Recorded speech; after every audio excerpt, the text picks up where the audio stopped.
At flytte hjemmefra er udfordrende for alle unge, og med diabetes kommer ekstra overvejelser og måske bekymringer. Martine Rose Jensen er 23 år. Hun flyttede hjemmefra for 3 år siden og bor i dag sammen med 3 roomies.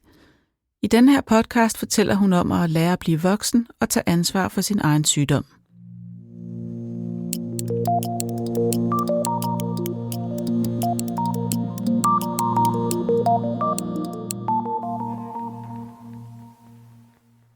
Velkommen til, og tak fordi du vil gøre os klogere på, hvordan det er at flytte hjemmefra, når man har diabetes. Der er jo alle mulige praktiske og følelsesmæssige udfordringer, når man flytter hjemmefra i det hele taget, men der kommer selvfølgelig nogle på, når man har en kronisk sygdom. Og så skal jeg lige sige, at vi sidder i studie i dag, i modsætning til nogle af de andre episoder af Die Life, hvor vi har været hjemme hos folk. Så velkommen til. Tak. Kan du huske, hvordan det var sådan lige i den første tid, det her med at være flyttet hjemmefra? Jeg var hyper opmærksom på min blodsukker. Ja. Jeg har aldrig nogensinde haft insulinchok eller noget, altså, hvor jeg har haft brug for hjælp til at komme ovenpå eller sådan noget. Men jeg var bare hyper opmærksom, fordi hvad hvis nu det skete? Ja. Altså sådan, nu sker det-agtigt. At det gjorde det jo ikke. Så til at starte med var jeg jo bare super opmærksom og blev måske egentlig også lidt træt af det. Ja. Men efter noget tid, så finder man jo ud af, at blodsukkeret fungerer jo, som blodsukkeret altid har fungeret. Der er jo de påvirkninger, der engang er, og ja, man lærer ligesom at navigere lidt i det.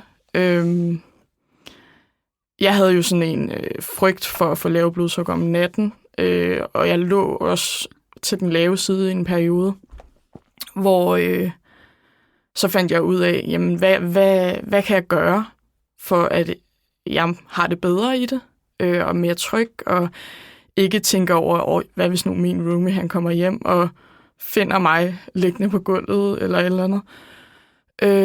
Så jeg har haft købt sådan en hel kasse med, 20 juice, eller sådan noget, der står ved siden af sengen, for så skal jeg aldrig gå eller røre mig mere, end at jeg bare skal række hånden ud af sengen. Jeg skal ikke ud i køkkenet eller sådan noget. Så hvis uheldet er ude, og man har et blodsukker på 2, så er juicen lige ved hånden. Så det er et godt alternativ til at kalde på mor. Lige præcis, ja. Det er et rigtig godt alternativ. Ja. Det kunne man nok også have gjort, da man boede hjemme, ikke? Ja, og der var mor der jo. Ja, lige præcis. Ja. Men i det hele taget, det her med at købe ind og sørge for at få måltider og sådan nogle ting, hvordan var det anderledes end at bo derhjemme? Ja. Min familie er ikke super punktlig. Okay. Jeg har altid været super punktlig, og har altid godt kunne lide at spise sådan på faste tidspunkter, sådan, når jeg står op, og så frokost det gang kl. 12, og aftensmad det gang kl. 18. Ja. Sådan sharp. Nærmest halv times forskel, ikke? Ja. Og mine forældre, de er sådan nogle, der godt kan spise klokken 8-9 stykker om aftenen, og det er bare, jeg kan nå at få det der drop i blodsukker, og har egentlig også fundet ud af, at jeg får det egentlig også bedre i kroppen, ved at huske alle de der ting. Så man finder også, man finder helt sikkert også ud af, når det er, man flytter hjemmefra, hvad fungerer for mig. Og det har måske ikke været nogle ting, man har været opmærksom på, da man boede hjemme, fordi det var jo bare hverdag. Så det er jeg i hvert fald blevet ret glad for. Så var det i virkeligheden en fordel, det her med at kunne planlægge og spise sådan, som det passer dig, frem for at skulle vente på din familie, som så måske spiste senere, end der passede dig, for eksempel? Ja, det tror jeg. Ja. Også det der, selvom man har diabetes, så er det der nederen at skulle spise inden aftensmaden, for eksempel. Stå der og spise et stykke brød eller et eller andet, når man bare gerne vil have den der dejlige lasagne, der er på vej ud af ovnen. Ikke? Ja. Ja, det er jo meget rart at kunne strukturere sine ting, få styr på sin blodsukker, men det er jo også, hele hverdagen er jo mig, der styrer den nu. Så jeg ved jo også, at hvis jeg får et drop i blodsukkeret klokken 19, hvis jeg ikke har spist, så nytter det jo ikke noget, at jeg står og laver mad klokken 19. Nej. altså, så skal jeg jo have spist inden da. Ja. Og det finder man virkelig meget ud af. Altså, man lærer, eller det har jeg i hvert fald gjort. Jeg har virkelig lært min krop at kende, efter jeg er flyttet hjemmefra. Så det her med faktisk at skulle tage ansvaret selv, har givet dig en større indsigt i virkeligheden? Ja. Ja. Ja. Hvad har der været udfordringer, hvis der har været nogen? Jeg tror måske faktisk, det har været en udfordring, at jeg har følt mig lidt alene omkring det. Selvom jeg altid godt har vidst, at jeg kunne række ud til min familie. Men også det der med, nu er jeg rigtig voksen, nu skal jeg, altså at sige til sig selv, nu skal jeg kunne gøre det selv. Ja. Egentlig også at være voksen nok til at sige, at jeg har brug for hjælp nu.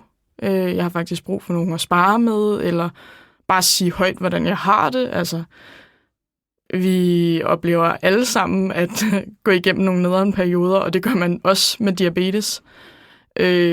Og det skal der også være plads til.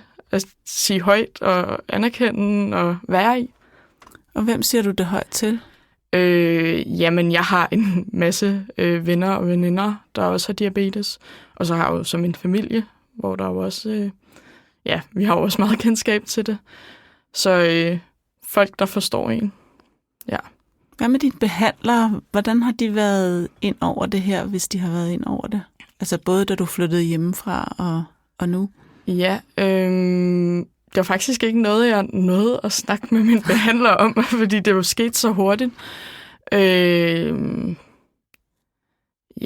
Så har der været sådan nogle små praktiske ting efterfølgende, hvor man har lært sådan nogle små fif omkring... Altså, jeg har jo altid haft juicen ved siden af sengen, efter jeg flyttede hjemmefra. Men hvis nu det har været meget lavt blodsukker, så er jeg jo så stået op efter juicen, og så måske spist et eller andet rugbrød og sådan noget. Og det har jeg jo så fundet ud af efterfølgende. Man skal lige vente på, at juicen virker. Fordi ellers så virker juicen som langsomme kulhydrater. Så det har jo bare været sådan nogle små fif til at gøre mig mere tryg i at handle selv, ikke? Ja.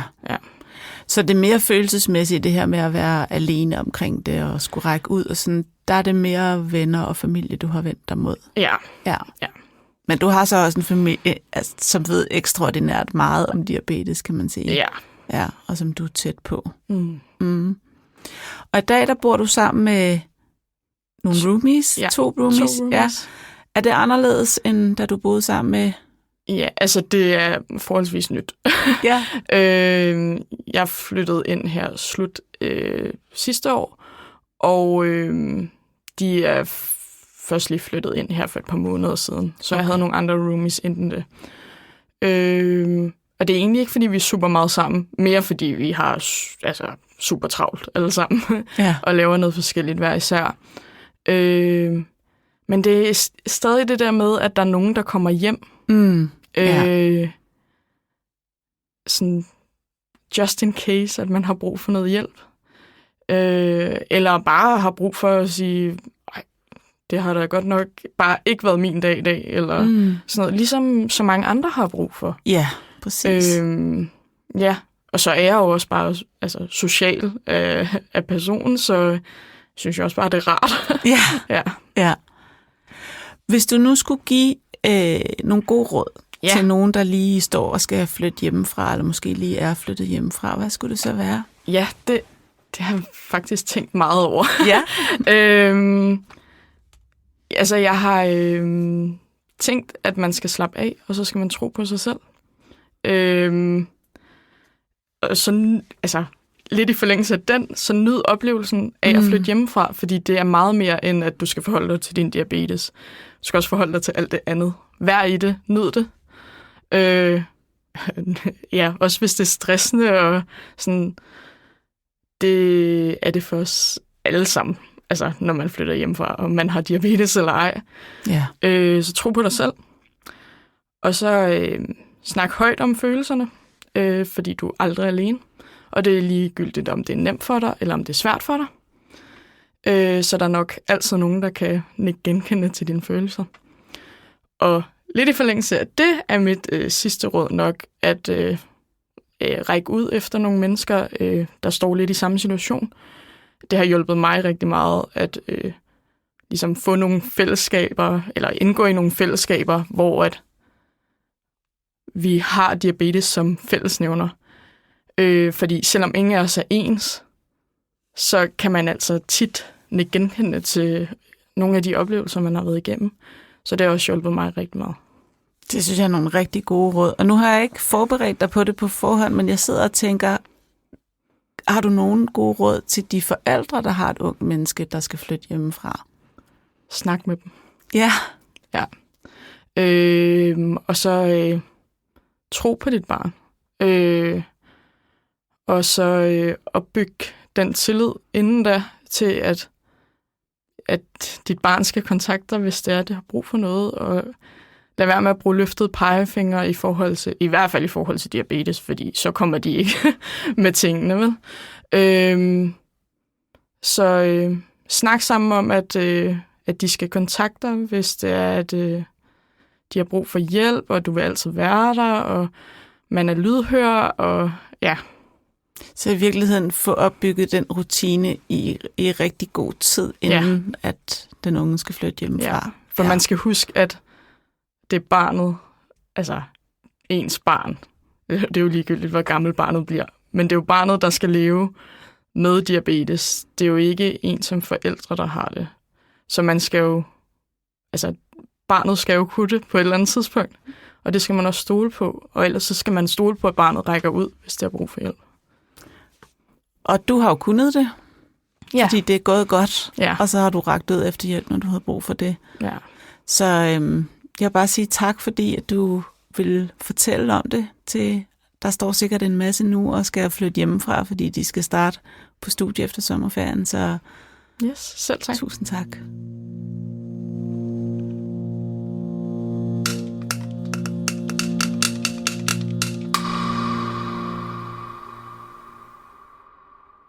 Du har lyttet til Dig Alive, en podcast om livet med diabetes. Fortællingen, du har hørt, er personens egen, og hendes erfaringer og oplevelser gælder ikke nødvendigvis for alle.